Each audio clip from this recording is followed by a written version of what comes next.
Good afternoon, ma'am. So today we're going to talk about interpersonal and intrapersonal communication. So today we have this essential question for you. How do you enhance your interpersonal and intrapersonal communication in the workplace?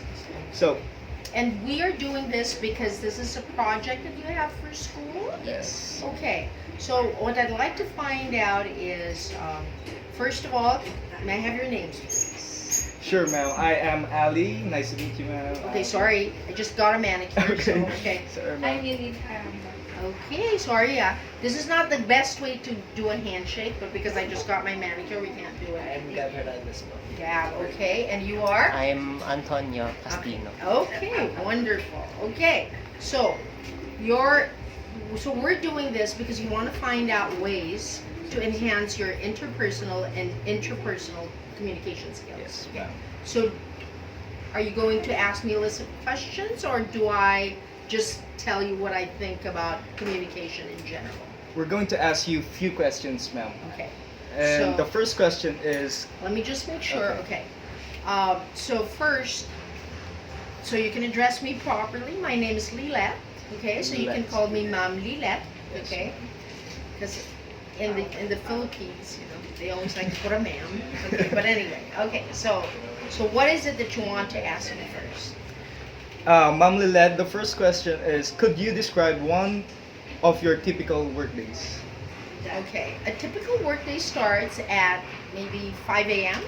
Why? Because I have to wake up that early to get to my training venue on time. I am a trainer by profession. I teach communication at the big companies. And so what happens is they usually start between 8 and 8:30, but because of the traffic, I need to leave my house between like 5:45 and 6:30 to get to the venue on time. Okay. Second one is, what skills are required in your position on a day-to-day basis? Well, first of all, you need to be energetic. Why? Okay. Because when you communicate with people, they get your energy. And if you're not energetic yourself, then it's going to be hard to communicate with other people. And so that's the first thing. You need to want to communicate in the first place. Who are Okay? the most important people in the field you work in today? When you say the most important people, are you talking about other speakers, or are you talking about um, the people that I have to work with? The people you have to work with. Yeah. Well, I guess the most important people would be my audience, Okay. right? Because when you're talking about communication, I think one of the things that people forget when they communicate, they think that they're the most important people, the speakers themselves. Actually, it's the opposite. The most important people are the people you're talking to, your audience. Or when you're writing, it's your readers. So you want to make sure that you're thinking of them when you're communicating with them to make sure that you communicate effectively. So, as a professional yourself, of course, you have an educational background. So, with that being said, what educational preparation would you recommend for someone who wants to advance in this field? Well, I think first of all, you need to have a college degree. College prepares you for real life. Because in college, you have to do a lot of things. You have to experience like a lot of pressure. Like just doing this project is stressful, right? This is what Yes, happens in yes. the workplace as well. Next, how do you adjust your communication style to the people whom you work with? Oh, I make sure I adapt to their communication style. For example, if a person is speaking in English, I will definitely speak English. But if I find that a person is having a difficult time, then I'll probably speak in Tagalog. And also, because I am the less shy person, as you can tell, I'll probably try to draw them out because I want to make sure that they feel more comfortable in communicating with me. I think that's one of the things that I've learned as part of my profession. If you want to communicate well, you want to make the other person more comfortable with you so that they'll communicate better. So, Okay. meaning you should adjust with the communication style with the people in your workplace. So, why is it important to maintain a healthy relationship with the people whom you work with? Because if you don't maintain a healthy relationship, they won't trust you. And trust is very important in communication. People will not open up to you if they don't trust you. right? Yes, that's right. And last question from you. How do you ensure that they also have a chance to share their own thoughts about the topic you are discussing? Well, first of all, it should be give and take. You should listen, and then also, I mean, you should listen when they're giving their answers or they're sharing their point of view, and don't interrupt in the middle of things. Like what we're doing now. We're making sure that everyone gets a chance to say their piece, right? Okay? Yes. For the next question, the difference in people's tone and accent in speaking has become an insecurity because of discrimination. Mm-hmm. How can you cope with this in your workplace? Well, first of all, I think that that's not the most important thing. I think the most important thing is the person speaking clearly? And of course, is the grammar correct? I feel that grammar is important, but the accent isn't. Now, when you're talking about intonation again is about energy. So, what you need to make sure of is when you're communicating with people, are you showing them that you're engaged? And that can be shown by your tone, which means you need to be expressive. You can't speak in a monotone. Like, because if you're speaking in a monotone, the person's going to be thinking, does this person really want to talk to me?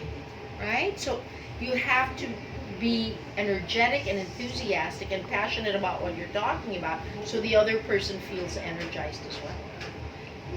Okay, and it isn't even just about a tone. Do you see how I use my hands? You use gestures to animate your conversation as well, because then it helps the other person see that you're also communicating better. Okay? Good. Next, have you experienced being challenged by the person you're communicating with? If you have, how do you handle that situation? You know what? The thing is, because I speak English with an accent, I never get intimidated. They're the ones who get intimidated. Okay. That's so, a fact. Yeah, okay. But what's the way to cope with if you're feeling a little insecure or intimidated by the other person? I think what you just need to focus on is, are you really focused on the objective of your exchange, of your communication? Because if you focus on that, it doesn't even matter if you feel intimidated, because you have an objective and you want to make sure that you get that done. I think if you focus on that, then it's not going to be as intimidating, okay? And really, it's listening well, because sometimes I think we get intimidated because we're not sure of what we're doing, but if you listen well to what you're asking the person and what the person is saying, then it gets you to a place where you know, okay, I'm thinking the right way, let me analyze what this person said, and I'll be able to respond properly to what the other person said. For the last question, what was the most difficult situation you had encountered in being a professional? How did you overcome it? What was the most, you said challenging situation? I think it's when people don't know what they want, because a lot of times when I have to meet with people, I need to find out what they want in my training program.